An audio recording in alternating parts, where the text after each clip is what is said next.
Hey guys, Infidel 1258 here. In this video, myself and Jim Morgan hang out with a live audience and we talk about Oshuur Constantia. We claim my airdrop cards, and I'm super surprised by what I received in that airdrop, by the way. And we talk about how to use it well, where it'll fit in, what sort of big meta changes it might lead to, what are the price values I'm selling for now, and is it too high, too low, and so much more. This is a really fun conversation. I hope you'll stick around and stay tuned for this one. Have an amazing day. God bless. Just want to be sure. Yeah, we're live. Hey guys, Infidel 1258 here, and Jim Morgan's hanging out. We are live to the public. How you doing, Jim? Doing pretty good today. I'm excited to talk about stuff tonight. Me too. I'm excited. Me too. I didn't know that Constantia was available, so thank you for that little tidbit. Yeah. Did you get any? No, I didn't. You didn't buy any Rift Watcher packs, right? Like none. Technically, I have 3. Okay. I bought 3. But yeah, I didn't want to buy any. Mm-hmm. Yeah, I wish I had more, to be honest, but yeah. I mean, I'm feeling really kind of FOMO about land right now, and I don't know how to make that a reality. I don't know how to execute on that desire, but I'm feeling really eager for some more. What's Oshuur selling for? Let's have a peek. Man. He was selling for, there was bid buys out there for $30. Yeah. Let's see. Where is it? It's a legendary, right? It's a promo though. Yeah. There it is. High bid 27. So the high bid is slipping down a little bit from the initial levels. $30 for the sell value. Stever, look at Stever. He's just like getting rid of it. Oh, wait. Is he trying to sell it? Yeah, he is. Oh, wow. Yeah, he's selling for. I honestly don't blame him. Good job, Steve.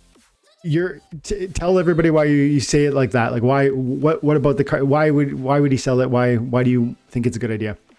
So, all right. I also don't know how many Steve has. Okay, he could have a lot, and he's just like, all right, I have my one maxed out copy.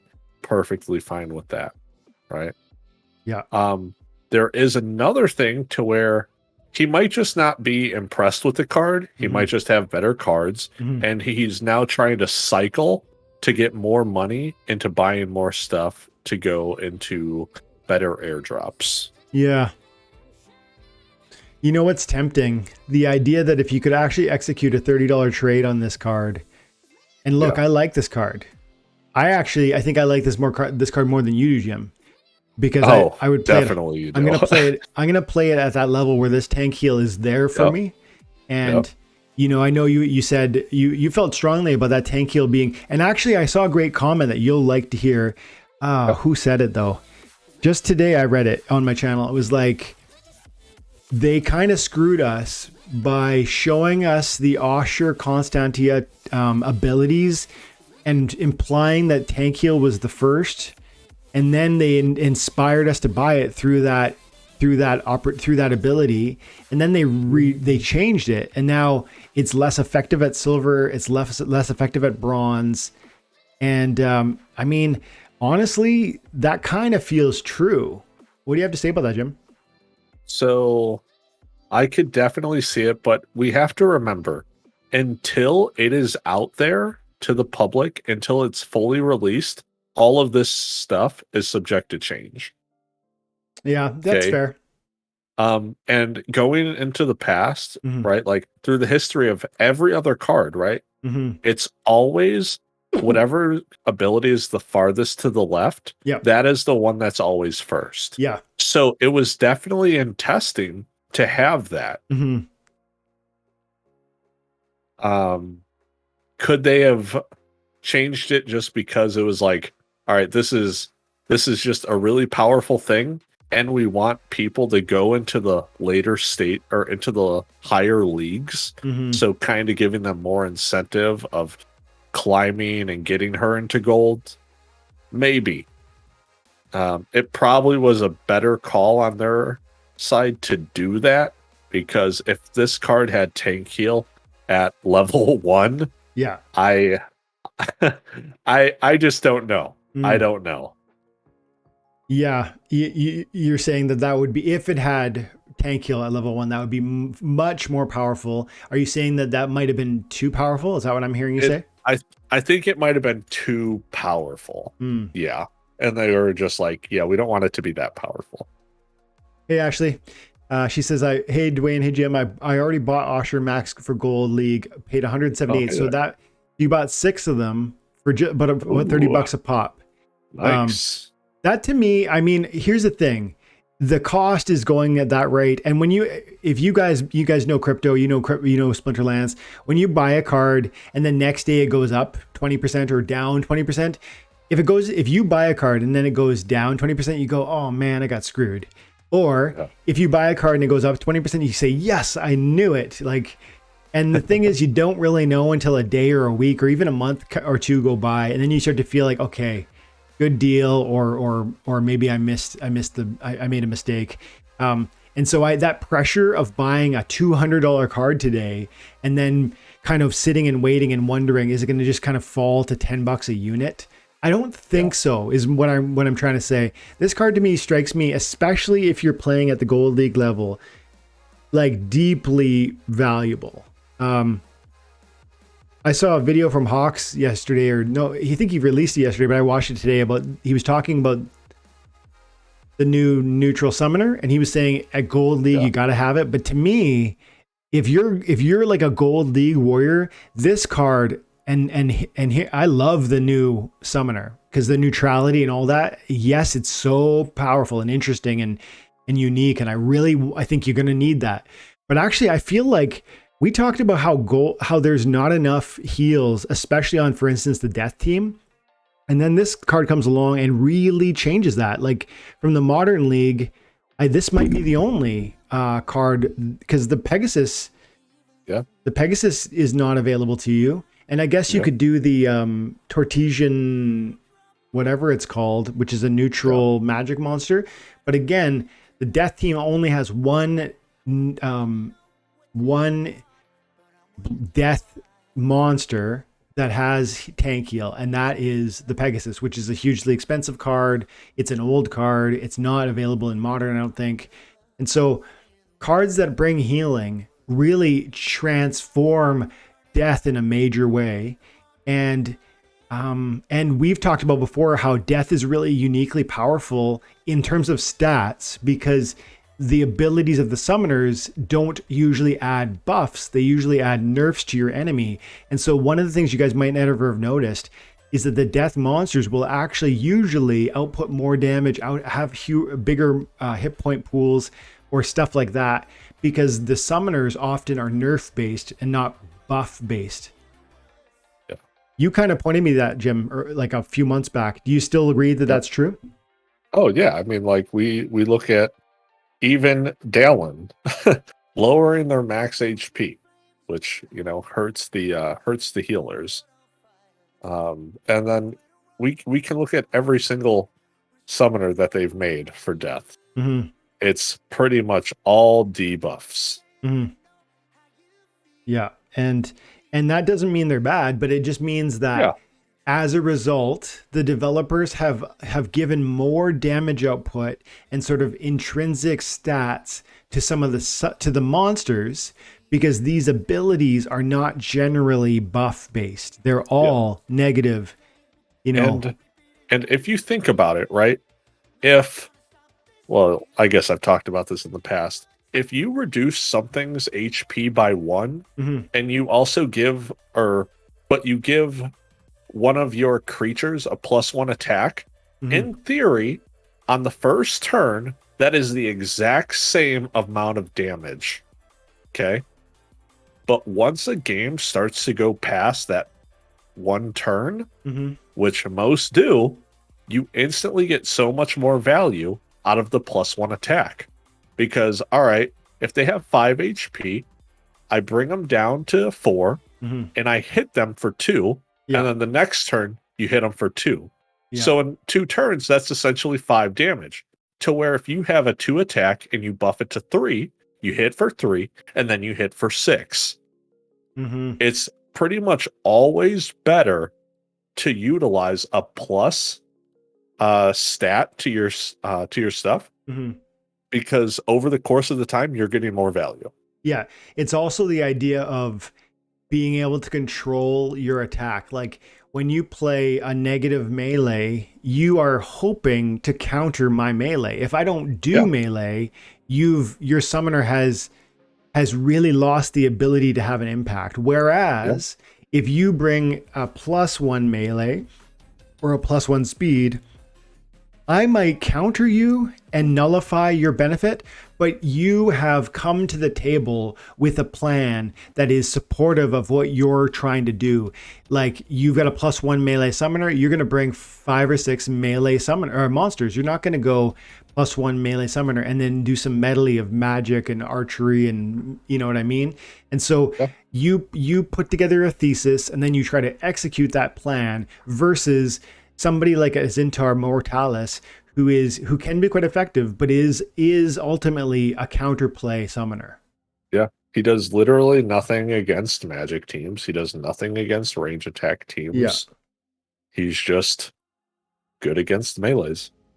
Liberty Guy off the grid says, from 200 RW packs, I pulled 4 standard and 3 gold foil Oshuurs. Dude, 3 gold foils? That is wild. Ooh. Dude, I think you have a better chance of winning the lottery than getting 3 gold foils and 4 standards. That's wild. I can't wait to see what I get. I bet we don't get any gold foils, but if we do, I'll be pumped. Promo and Dragon, I think it's worth at least 45.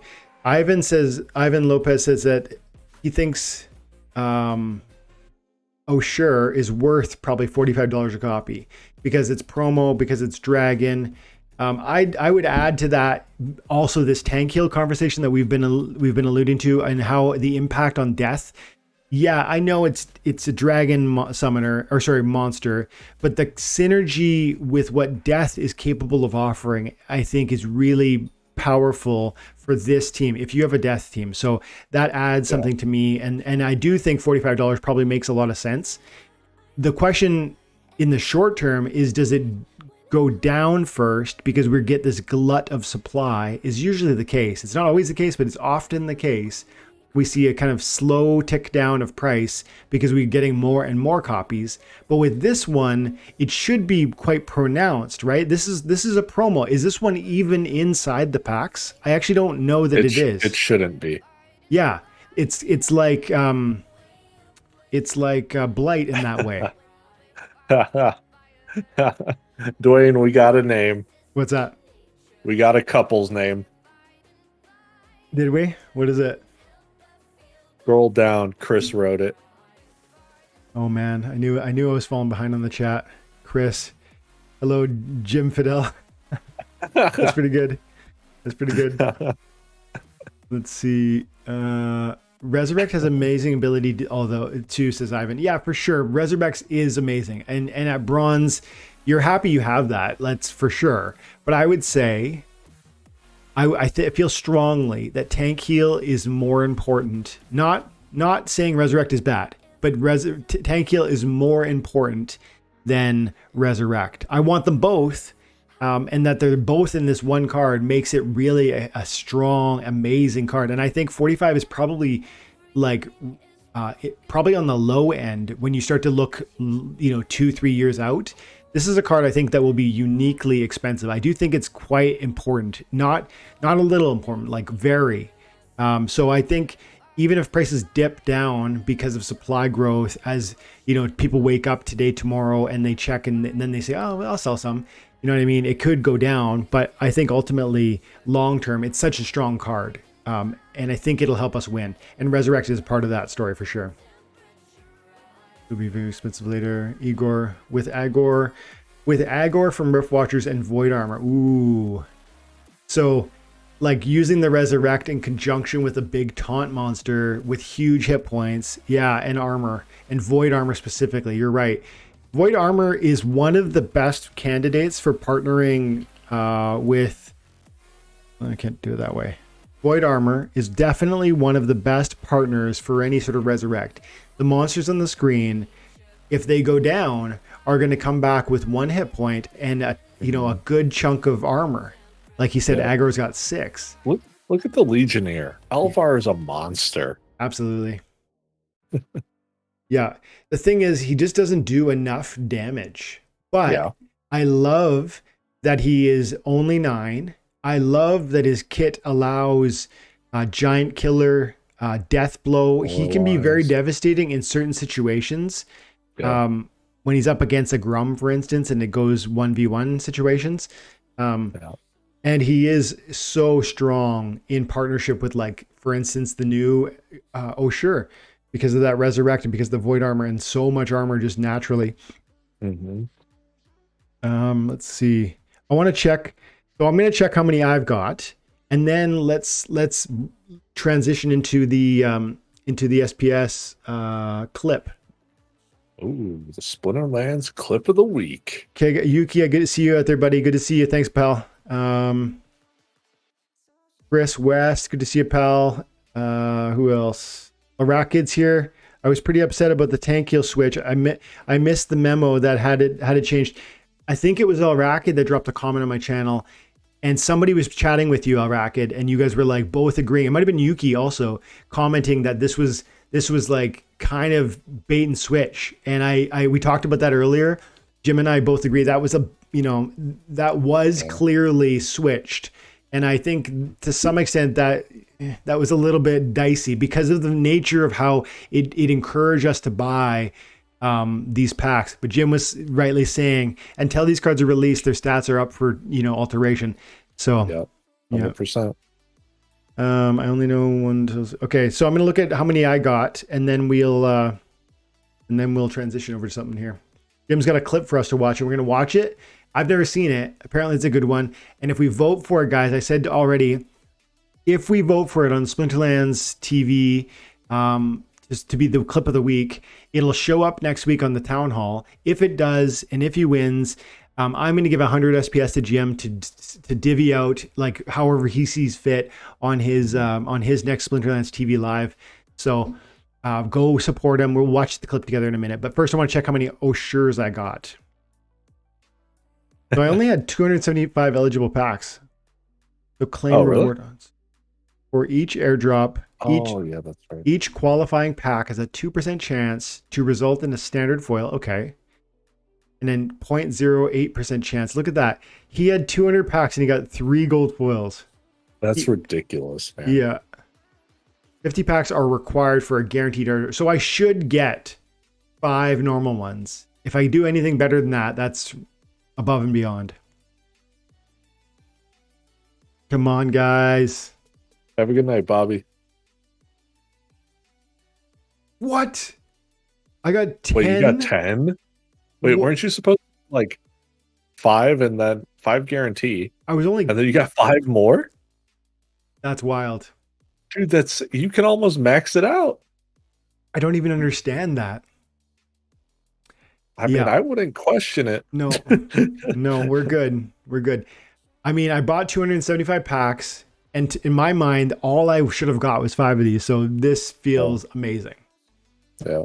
And I do want a max level copy of that. So I'm super pumped. Sad thing is I don't think I'll sell any of them because even though I do, the tempting thing is, if I could sell those now for $300, I could go buy more Riftwatcher packs, and that would be awesome too, in a different way. Mm-hmm.